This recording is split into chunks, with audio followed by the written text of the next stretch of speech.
வாக்குத்தத்தம் உன்னுடையது. அன்பு பிள்ளையே, உன்னை நான் அழைத்து உன்னை தகுதிப்படுத்தி உனக்கு என்னுடைய கிருபையின் ஈவுகளை கொடுத்து வைத்திருக்கிறேன்.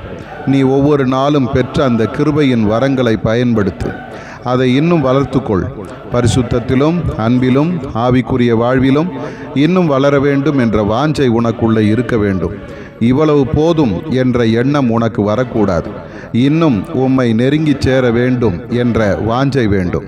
அது மட்டுமல்ல, ஆவிக்குரிய வாழ்வில் விழுந்து போனவர்களை கண்டால் அவர்களை குறை சொல்லி குற்றம் பிடித்து வீழ்த்திவிடக்கூடாது. அவர்களை கைதூக்கி நிறுத்த வேண்டும். இதுவும் ஒரு விசுவாசியின் கடமை. ஆலயத்தில் உன் அருகில் இருப்பவரோடு நீ பேசு. அவர்களின் நிலைமை அறிந்து கொள். ஆவிக்குரிய வாழ்வில் அவர்களின் சூழ்நிலை என்ன, எந்த வகையில் அவர்களுக்கு உதவலாம் என்று யோசித்து செயல்பட வேண்டும். ஒழுங்கில்லாதவர்களுக்கு புத்தி சொல்லுங்கள். திடனற்றவர்களை தேற்றுங்கள்.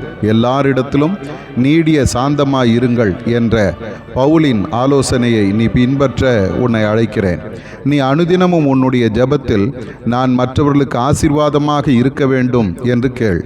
நீ மட்டும் பரலோகம் வருவது அல்ல, உன்னோடு ஒரு கூட்ட ஆத்துமாக்களை நீ என் சமூகத்துக்கு கொண்டு வர வேண்டும். எல்லாருக்காகவும் நான் மரித்தேன்.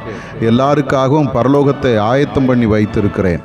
இன்றே உன் கடமையை செய், நான் உனக்கு பலன் தருவேன். ஆதார வசனம், அவனவன் பெற்ற வரத்தின்படியே நீங்கள் தேவனுடைய பற்பல கிருபை உள்ள ஈவுகளை பகிர்ந்து கொடுக்கும் நல்ல உக்கிரானக்காரர் போல ஒருவருக்கு ஒருவர் உதவி செய்யுங்கள். 1 பேதுரு 4:10.